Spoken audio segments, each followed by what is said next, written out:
ਭਾਈ ਭੈਣਾਂ ਨਾਲ ਅੱਛਾ ਸਲੂਕ ਕਰੋ ਤਾਂ ਕਿ ਤੁਹਾਡੇ ਵਾਲਿਦ ਸਾਹਿਬ ਦੀ ਜਾਂ ਵਾਲਦਾ ਦੀ ਜਿਹੜੀ ਸ਼ਫਕਤ ਤੁਹਾਨੂੰ ਨਹੀਂ ਮਿਲਦੀ ਉਹਨਾਂ ਦੇ ਦੁਨੀਆ ਤੋਂ ਜਾਣ ਤੋਂ ਬਾਅਦ, ਉਹ ਤੁਹਾਨੂੰ ਮਿਲਦੀ ਰਵੇ।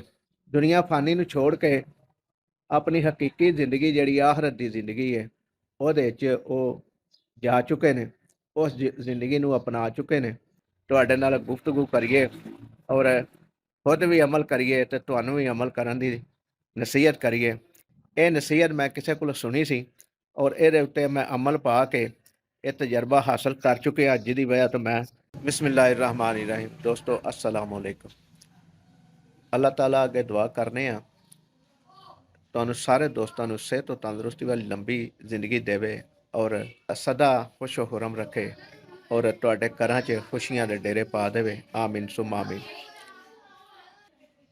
ਦੋਸਤੋ ਸਾਬਕਾ ਵੀਡੀਓ 'ਚ ਤੁਹਾਡੇ ਨਾਲ ਜ਼ਿਕਰ ਕਰਦੇ ਰਹੇ ਹਾਂ ਸਾਡੇ ਵਾਲਿਦ ਸਾਹਿਬ ਦੇ ਦੋਸਤ ਭਾਈ ਬੜੇ ਹੀ ਅੱਛੇ ਹਮਸਫਰ ਤੋਂ ਮੁਰਾਦ ਹੈ ਕਿ ਦੋਸਤਾਨਾ ਲਿਹਾਜ਼ ਦੇ ਨਾਲ, ਭਾਈ ਬੰਦੀ ਦੇ ਲਿਹਾਜ਼ ਦੇ ਨਾਲ ਸਾਰੀ ਜ਼ਿੰਦਗੀ ਹਮਸਫਰ ਰਹੇ ਨੇ ਔਰ ਇੱਕ ਦੂਜੇ ਦੇ ਨਾਲ ਅੱਛੀ ਗੁਫ਼ਤਗੂ, ਅੱਛਾ ਮਸ਼ਵਰਾ, ਕਾਰੋਬਾਰੀ ਤਰੀਕੇ ਦੇ ਨਾਲ ਵੀ ਇੱਕ ਦੂਜੇ ਦੇ ਨਾਲ ਤਾਮਨ ਕਰਦੇ ਰਹੇ ਨੇ। ਕਾਰੋਬਾਰ 'ਚ ਅਗਰ ਕੋਈ ਊਚ ਨੀਚ ਹੋ ਜਾਂਦੀ ਸੀ ਤੇ ਵੀ ਇੱਕ ਦੂਜੇ ਨੂੰ ਤਸੱਲੀ ਦਿੰਦੇ ਸਨ, ਇੱਕ ਦੂਸਰੇ ਦਾ ਹੌਸਲਾ ਵਧਾਉਂਦੇ ਸਨ ਔਰ ਇੱਕ ਦੂਸਰੇ ਨੂੰ ਖੁਸ਼ ਰੱਖਣ ਵਾਸਤੇ ਹੀਲੇ ਬਹਾਨੇ ਦੇ ਨਾਲ ਕੋਈ ਨਾ ਕੋਈ ਗੱਲ ਸ਼ੇਅਰ ਕਰਦੇ ਰਹਿੰਦੇ ਹਨ। ਉਹ ਸਨ ਚਾਚਾ ਜੀ ਮੁਹੰਮਦ ਸ਼ਫੀ ਅੰਸਾਰੀ ਸਾਹਿਬ। ਮੇਰੇ ਵਾਲਿਦ ਸਾਹਿਬ ਦਾ ਨਾਂ ਸੀ ਮੀਆਂ ਗੁਲਾਮ ਹੈਦਰ ਅੰਸਾਰੀ ਔਰ ਚਾਚਾ ਜੀ ਮੁਹੰਮਦ ਸ਼ਫੀ ਅੰਸਾਰੀ ਨੂੰ ਲੋਕੀ ਮੀਆਂ ਮੁਹੰਮਦ ਸ਼ਫੀ ਅੰਸਾਰੀ ਕਹਿ ਕੇ ਬੁਲਾਉਂਦੇ ਹੁੰਦੇ ਸਨ। ਤੇ ਸਾਡੇ ਦੋਵਾਂ ਬਜ਼ੁਰਗਾਂ ਦਾ ਆਪਸ ਵਿੱਚ ਬੜਾ ਹੀ ਮੁਹੱਬਤ ਵਾਲਾ ਰਿਸ਼ਤਾ ਸੀ, ਬੜੀ ਉਲਫਤ ਵਾਲਾ ਰਿਸ਼ਤਾ ਸੀ, ਬੜੀ ਚਾਹਤ ਵਾਲਾ ਰਿਸ਼ਤਾ ਸੀ। ਤੇ ਅੱਲਾਹ ਤਾਲਾ ਨੇ ਇਸ ਰਿਸ਼ਤੇ ਨੂੰ ਆਪਣੇ ਕਰਮ ਦੇ ਨਾਲ ਪ੍ਰਵਾਨ ਚੜਾਇਆ ਔਰ ਸਾਰੀ ਜ਼ਿੰਦਗੀ ਉਹ ਇੱਕ ਦੂਜੇ ਦੇ ਨਾਲ ਮੁਖਲਸ ਰਹੇ, ਕਦੀ ਨਾਰਾਜ਼ ਨਹੀਂ ਹਨ ਹੁੰਦੇ ਇੱਕ ਦੂਸਰੇ ਤੋਂ। ਸਾਡੇ ਵਾਲਿਦ ਸਾਹਿਬ ਦੀ ਵਫਾਤ 27 ਅਪ੍ਰੈਲ 2008 ਨੂੰ ਹੋਈ ਸੀ ਔਰ ਚਾਚਾ ਜੀ ਮੀਆਂ ਮੁਹੰਮਦ ਸ਼ਫੀ ਅੰਸਾਰੀ ਦੀ ਵਫਾਤ ਦਾ ਦਿਨ ਹੈ 27 ਅਪ੍ਰੈਲ 2024। ਅੱਲਾਹ ਤਾਲਾ ਨੇ ਦੋਵਾਂ ਨੂੰ ਇੱਕ ਦਿਨ, ਇੱਕ ਤਾਰੀਖ ਦੇ ਉੱਤੇ ਦੁਨੀਆ ਤੋਂ ਰੁਖਸਤ ਕੀਤਾ। ਅਸੀਂ ਹਰ ਵਕਤ ਦੁਆ ਗੋਵਾਂ ਆਪਣੇ ਬਜ਼ੁਰਗਾਂ ਵਾਸਤੇ, ਆਪਣੇ ਫੈਮਿਲੀ ਮੈਂਬਰਾਂ ਵਾਸਤੇ ਕਿ ਅੱਲਾਹ ਤਾਲਾ ਉਹਨਾਂ ਦੀਆਂ ਜਿਹੜੇ ਦੁਨੀਆ ਤੋਂ ਰੁਖਸਤ ਹੋ ਚੁੱਕੇ ਨੇ, ਅੱਲਾਹ ਤਾਲਾ ਉਹਨਾਂ ਦੀਆਂ ਕਬਰ ਦੀਆਂ ਮੰਜ਼ਲਾਂ ਆਸਾਨ ਫਰਮਾਏ। ਹਸ਼ਰ ਦੇ ਦਿਹਾੜੇ ਉਹਨਾਂ ਦਾ ਅਮਾਲਨਾਮਾ ਉਹਨਾਂ ਦੇ ਸੱਜੇ ਹੱਥ 'ਚ ਹੋਣਾ ਚਾਹੀਦਾ, ਜਿਸ ਤਰ੍ਹਾਂ ਸਾਨੂੰ ਦੀਨ ਦੱਸਣ ਵਾਲੇ ਲੋਕਾਂ ਨੇ ਦੱਸਿਆ ਕਿ ਹਸ਼ਰ ਦੇ ਦਿਹਾੜੇ ਜਿਹਦੇ ਹੱਥ 'ਚ ਅਮਾਲਨਾਮਾ ਸੱਜੇ ਹੱਥ 'ਚ ਹੋਏਗਾ ਉਹ ਜੰਤੀ ਹੋਏਗਾ ਤੇ ਜਿਹਦਾ ਅਮਾਲਨਾਮਾ ਖੱਬੇ ਹੱਥ 'ਚ ਹੋਏਗਾ ਤੇ ਉਹ ਜ਼ਾਹਰ ਦੂਸਰੀ ਤਰਫ ਹੋਏਗਾ। ਅੱਲਾਹ ਤਾਲਾ ਸਾਡੇ ਸਾਰੇ ਜਿੰਨੇ ਵੀ ਬਜ਼ੁਰਗ ਦੁਨੀਆ ਤੋਂ ਰੁਖਸਤ ਹੋ ਚੁੱਕੇ ਨੇ, ਫੈਮਿਲੀ ਮੈਂਬਰਾਂ ਰੁਖਸਤ ਹੋ ਚੁੱਕੇ ਨੇ, ਅੱਲਾਹ ਤਾਲਾ ਉਹਨਾਂ ਦੀਆਂ ਕਬਰਾਂ ਨੂੰ ਠੰਡਾ ਰੋਸ਼ਨ ਤਹੱਦੇ ਨਜ਼ਰ ਵਸੀਅ ਔਰ ਰੀਜ਼ ਫਰਮਾਏ। ਉਹਨਾਂ ਦੀਆਂ ਕਬਰਾਂ ਨੂੰ ਜੰਨਤ ਦੇ ਬਾਗਾਂ 'ਚੋਂ ਬਾਗ ਬਣਾ ਦੇਵੇ ਔਰ ਨਬੀ ਪਾਕ ਸੱਲੱਲਾਹੁ अलैहि वसल्लम ਦੀ ਸ਼ਫਾਅਤ ਨਸੀਬ ਫਰਮਾ ਦੇਵੇ। ਆਮੀਨ ਸੁਮ ਆਮੀਨ। ਔਰ ਜਿਤਨੇ ਵੀ ਕਬਰਸਤਾਨ ਦੇ ਵਿੱਚ ਮਦਫੂਨ ਨੇ ਸਾਰਿਆਂ ਵਾਸਤੇ ਅਸੀਂ ਦੁਆ ਕਰਨੇ ਆ ਕਿ ਅੱਲਾਹ ਤਾਲਾ ਸਾਰਿਆਂ ਦੀ ਕਬਰਾਂ ਨੂੰ ਠੰਡਾ ਰੋਸ਼ਨ ਤਹੱਦੇ ਨਜ਼ਰ ਵਸੀਅ ਔਰ ਰੀਜ਼ ਫਰਮਾਏ। ਆਮੀਨ ਸੁਮ ਆਮੀਨ।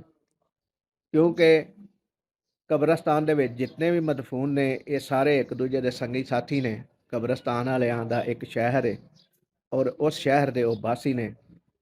ਦੁਨੀਆ ਫਾਨੀ ਨੂੰ ਛੋੜ ਕੇ ਆਪਣੀ ਹਕੀਕੀ ਜ਼ਿੰਦਗੀ ਜਿਹੜੀ ਆਖਰਤ ਦੀ ਜ਼ਿੰਦਗੀ ਹੈ ਉਹਦੇ 'ਚ ਉਹ ਜਾ ਚੁੱਕੇ ਨੇ, ਉਸ ਜ਼ਿੰਦਗੀ ਨੂੰ ਅਪਣਾ ਚੁੱਕੇ ਨੇ।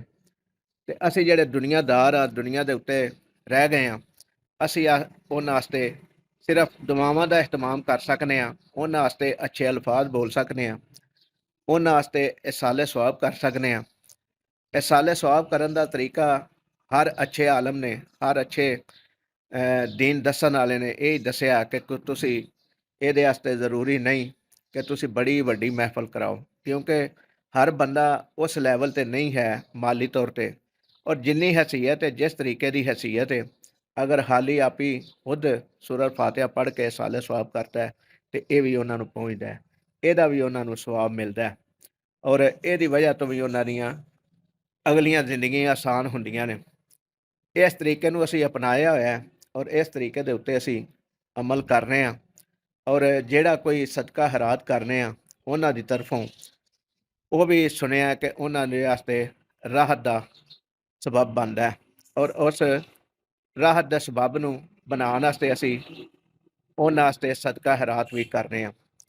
ਤੇ ਇੱਕ ਗੱਲ ਜ਼ਰੂਰੀ ਹੈ ਦੋਸਤੋ, ਜਿਹੜੀ ਮੈਂ ਇੱਕ ਦੋ ਦਫਾ ਜ਼ਿਕਰ ਕਰ ਚੁੱਕਿਆ ਕਿ ਜਿਨ੍ਹਾਂ ਦੇ ਬਜ਼ੁਰਗ ਦੁਨੀਆ ਤੋਂ ਰੁਖਸਤ ਹੋ ਜਾਂਦੇ ਨੇ ਤੇ ਉਹਨਾਂ ਦੀ ਕਮੀ ਮਹਿਸੂਸ ਹੁੰਦੀ ਹੈ ਇਨਸਾਨ ਨੂੰ। ਉਸ ਕਮੀ ਨੂੰ ਦੂਰ ਕਰਨ ਵਾਸਤੇ ਚਾਹੀਦਾ ਕਿ ਉਹਨਾਂ ਦੇ ਭਾਈ ਭੈਣਾਂ ਨਾਲ ਅੱਛਾ ਸਲੂਕ ਕਰੋ ਤਾਂ ਕਿ ਤੁਹਾਡੇ ਵਾਲਦ ਸਾਹਿਬ ਦੀ ਜਾਂ ਵਾਲਦਾ ਦੀ ਜਿਹੜੀ ਸ਼ਫਕਤ ਤੁਹਾਨੂੰ ਨਹੀਂ ਮਿਲਦੀ ਉਹਨਾਂ ਦੇ ਦੁਨੀਆ ਤੋਂ ਜਾਣ ਤੋਂ ਬਾਅਦ, ਉਹ ਤੁਹਾਨੂੰ ਮਿਲਦੀ ਰਹੇ। ਭੈਣਾਂ ਭਾਈ ਨਹੀਂ ਹਨ ਤੇ ਉਹਨਾਂ ਦੇ ਦੋਸਤ ਸੰਗੀ ਯਾਰ ਜਿਹੜੇ ਨੇ, ਸਹੇਲੀਆਂ ਜਿਹੜੀਆਂ ਨੇ ਵਾਲਦਾ ਦੀਆਂ ਸਹੇਲੀਆਂ ਜਾਂ ਵਾਲਦ ਦੇ ਦੋਸਤ ਯਾਰ ਸੰਗੀ ਸਾਥੀ ਨੇ, ਉਹਨਾਂ ਨਾਲ ਅੱਛਾ ਸਲੂਕ ਕਰੋ, ਉਹਨਾਂ ਨੂੰ ਦਰਜਾ ਦਿਓ, ਆਪਣੇ ਵਾਲਦ ਸਾਹਿਬ ਆਰ ਦਾ ਦਰਜਾ ਦਿਓ, ਉਹਨਾਂ ਦਾ ਇੱਜ਼ਤ ਅਫਜ਼ਾਈ ਕਰੋ ਤੇ ਉਹ ਵੀ ਤੁਹਾਨੂੰ ਸਮਝ ਲਓ ਕਿ ਕਮੀ ਮਹਿਸੂਸ ਨਹੀਂ ਹੋਏਗੀ ਕਿ ਜਿਹੜੇ ਤੁਹਾਡੇ ਬਾਪ ਨੇ ਤੁਹਾਨੂੰ ਦੁਆ ਦੇਣੀ ਸੀ ਉਹਨਾਂ ਦੇ ਦੋਸਤ ਯਾਰ ਸੰਗੀ ਉਹ ਤੁਹਾਨੂੰ ਦੁਆ ਦੇਣਗੇ। ਇਹ ਨਸੀਹਤ ਮੈਂ ਕਿਸੇ ਕੋਲ ਸੁਣੀ ਸੀ ਔਰ ਇਹਦੇ ਉੱਤੇ ਮੈਂ ਅਮਲ ਪਾ ਕੇ ਇਹ ਤਜਰਬਾ ਹਾਸਲ ਕਰ ਚੁੱਕਿਆ, ਜਿਹਦੀ ਵਜ੍ਹਾ ਤੋਂ ਮੈਂ ਇਹ ਗੱਲ ਤੁਹਾਡੇ ਨਾਲ ਸ਼ੇਅਰ ਕਰ ਰਿਹਾ ਵਾਂ।